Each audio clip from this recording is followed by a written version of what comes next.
Hello students, आज हम लोग पढ़ेंगे principles of management theory which was given by Henry फेवल.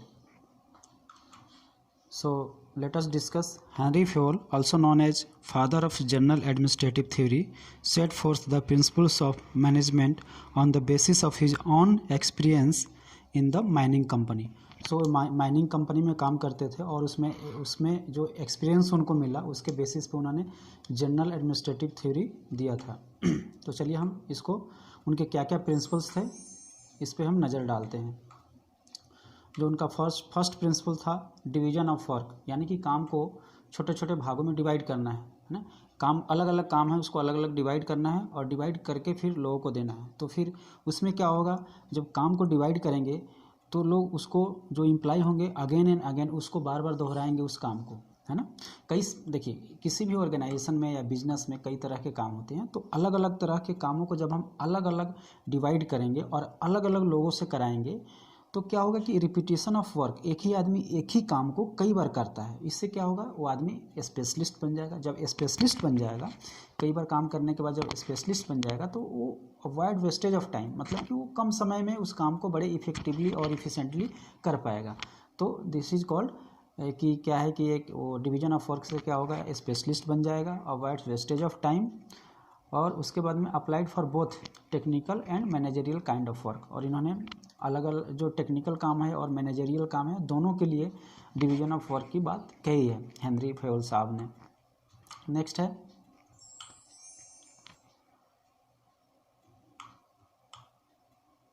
Authority and responsibility. देखिए कोई भी सुपीरियर है उसके पास बहुत सारे वर्कलोड होते हैं और क्या है कि सारे काम को एक साथ वो खुद ही नहीं कर सकता. तो क्या करता है, अपने उसके कंधे पे जो भार होता है उसको कुछ उतार देता है. मतलब कि उसको जो अथॉरिटी और रिस्पॉन्सिबिलिटी दिया गया है वो अपना अथॉरिटी और रिस्पॉन्सिबिलिटी अपने जूनियर को, अपने सबऑर्डिनेट को दे देता है. तो यही कहा गया कि authority and responsibility and authority and responsibility both are interlinked, है ना.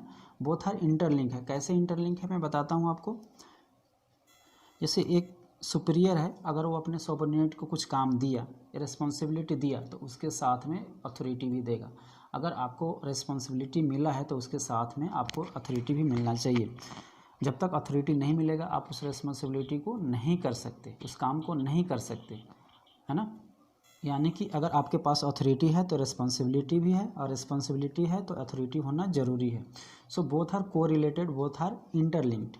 Next discipline. देखिए डिसिप्लिन तो मोस्ट इसेंशियल पार्ट है किसी भी ऑर्गेनाइजेशन का, ठीक है ना. डिसिप्लिन होना ज़रूरी है और ये हर लेवल पे डिसिप्लिन होता है. लेकिन जो हेनरी फेवल है, इन्होंने जो डिसिप्लिन को कैसे अप्लाई करेंगे किसी ऑर्गेनाइजेशन में, इन्होंने जो जुडिशियल अप्लीकेशन ऑफ पेनाल्टीज़ की बात की है. तो सबसे पहले हम देखते हैं कि डिसिप्लिन है क्या. देखिए कोई भी ऑर्गेनाइजेशन है उसका ऑब्जेक्टिव ए है और उसमें जो एम्प्लॉय काम कर रहा है वो किसी और डायरेक्शन में जा रहा है, और डायरेक्शन बी में जा रहा है ना. ऑर्गेनाइजेशन बोल रहा है कि भाई भैया आप डायरेक्शन ए में चलो और आप डायरेक्शन बी में जा रहे हो, तो यही इनडिसिप्लिन हो गया. तो जब डेविएशन होता है ऑर्गेनाइजेशनल ऑब्जेक्टिव से, किसी भी एम्प्लॉय का जो चलने का तरीका है, जो उसके काम करने का तरीका है, जो डेविएशन होता है तो फिर वो इनडिसिप्लिन में आता है. तो डिसिप्लिन कैसे लाया जाएगा, जुडिशियल एप्लीकेशन ऑफ पेनाल्टीज, यानी कि as per the seriousness of your indiscipline penalty will be levied. आप कितना सीरियस इनडिसिप्लिन करते हो उसके हिसाब से फिर पेनाल्टी लगाई जाएगी, पनिशमेंट दिया जाएगा. सो इसके थ्रू क्या है कि डिसिप्लिन लाया जाता है. ये सेल्फ डिसिप्लिन की बात नहीं कर रहे हैं. नेक्स्ट उसके बाद में है unity of command. Unity of command का मतलब क्या हुआ, कोई भी ऑर्गेनाइजेशन है उसमें मान लो कि एम्प्लॉय ए है और उसके ऊपर में एम्प्लॉय एक उसका बॉस बैठा हुआ है बी, है ना. एम्प्लॉय ए है, उसके ऊपर में बॉस बी बैठा हुआ है. तो उसको जो भी कमांड आएगा, उसको जो भी ऑर्डर आएंगे वो बी से आएंगे. ये नहीं कि उसके ऊपर और भी बहुत सारे क्या बोलते हैं बॉस है, तो बी से भी आ गया ऑर्डर, सी से भी आ गया, डी से भी आ गया, तो वो कंफ्यूज हो जाएगा. तो उसका एक ही बॉस होना चाहिए, मतलब कि एक आदमी का एक ही बॉस होना चाहिए, तभी वो ठीक तरीके से काम कर पाएगा. अगर उसके कई सारे बॉस हो जाएंगे, सब लोग उसको ऑर्डर देने लगे, तो किसी का काम ठीक ढंग से नहीं कर पाएगा। तो इसी को बोलते हैं unity of command. Unity of command is most important to run the organisation, please keep in mind. Okay, next unity of direction. Unity of direction क्या है? कोई भी ऑर्गेनाइजेशन है, अभी बिजनेस एक्टिविटी है, इंटरप्राइजेज है, वो कई सारे छोटे छोटे सब ग्रुप्स में, सब डिपार्टमेंट में बटे होते हैं। तो सबका, सभी डिपार्टमेंट्स का, सभी ग्रुप को एक ही डायरेक्शन में चलना होता है, उनमें सामंजस्य स्थापित करके चलना होता है, उसमें कोऑपरेशन होना चाहिए, एक ही डायरेक्शन में जाना चाहिए। हाँ, काम अलग अलग हो सकते हैं, तरीके अलग अलग हो सकते हैं, लेकिन डायरेक्शन एक ही होना चाहिए। अगर अलग अलग डायरेक्शन में काम कर रहे हैं तो जो ऑर्गेनाइजेशनल ऑब्जेक्टिव है, जो ऑर्गेनाइजेशनल गोल है, that can not be fulfilled, that can not be accomplished, achieved. ठीक है, तो इसको ध्यान में रखना है। नेक्स्ट,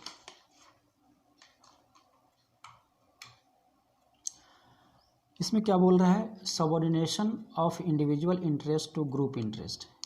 देखिए, ये हमेशा जो है, ये जो ग्रुप इंटरेस्ट यानी कि जो ऑर्गेनाइजेशन का इंटरेस्ट है, वो इंडिविजुअल के इंटरेस्ट से हमेशा ऊपर रहेगा, है ना। हालांकि जो एम्प्लॉय है उसके भी इंटरेस्ट का ख्याल रखा जाता है, लेकिन जहाँ पे ऑर्गेनाइजेशन के इंटरेस्ट की बात आती है, तो जो इंडिविजुअल का इंटरेस्ट है, उसमें जो एम्प्लॉय काम कर रहे हैं, तो इस परिप्रेक्ष्य में जो ग्रुप का इंटरेस्ट है यानी कि जो ऑर्गेनाइजेशन का इंटरेस्ट है, वो हमेशा ऊपर रहेगा। ठीक है ना। सब्जेक्ट टू सर्विस एक्जिजेंसी बोलते हैं ना। रिम्यूनरेशन ऑफ पर्सनल, मतलब कि जो भी बंदा काम कर रहा है उसको अप्रोप्रिएट वेजेज मिलना चाहिए, उसको सैलरी ठीक ठाक मिलना चाहिए। उसके बाद में सेंट्रलाइजेशन। देखिए, सेंट्रलाइजेशन और डिसेंट्रलाइजेशन ये काफ़ी हद तक जो ऑर्गेनाइजेशन है उसके साइज पे डिपेंड करता है। जितना बड़ा ऑर्गेनाइजेशन होगा उसमें उतना ज़्यादा डिसेंट्रलाइजेशन होगा, जितना छोटा ऑर्गेनाइजेशन होगा उसमें डिसेंट्रलाइजेशन उतना ही कम होगा, यानी कि सेंट्रलाइजेशन ज़्यादा होगा। कहने का सेंस ये है कि छोटे ऑर्गेनाइजेशन में सेंट्रलाइजेशन ज़्यादा होता है, बड़े ऑर्गेनाइजेशन में डिसेंट्रलाइजेशन ज़्यादा होता है, क्योंकि बड़ा ऑर्गेनाइजेशन है तो उसमें ज़्यादा लोगों का इन्वॉल्वमेंट होता है। फिर भी जो मैनेजर जिस पोस्ट पे है, जो काम कर रहा है, उस पर भी काफ़ी हद तक डिपेंड करता है। कभी कभी होता क्या है कि कोई बंदा बैठा हुआ है किसी हायर पोस्ट पे, तो ज़्यादा कामों को डेलीगेट नहीं करता है, उसको किसी में ज़्यादा विश्वास नहीं होता, या खुद ही वो अपने काम को करना चाहता है ज़्यादा से ज़्यादा। और कोई होता है कि नहीं, अपने कामों को दे देता है, दूसरे के ऊपर डेलीगेट कर देता है, अपने सबऑर्डिनेट को दे देता है, उस पर विश्वास करता है। तो सेंट्रलाइजेशन और डिसेंट्रलाइजेशन काफ़ी हद तक इंडिविजुअल पे भी डिपेंड करता है, और जो ऑर्गेनाइजेशन का स्वरूप है उस पर भी डिपेंड करता है। उसके बाद में scalar chain of command. Scalar chain of command का मतलब क्या हुआ?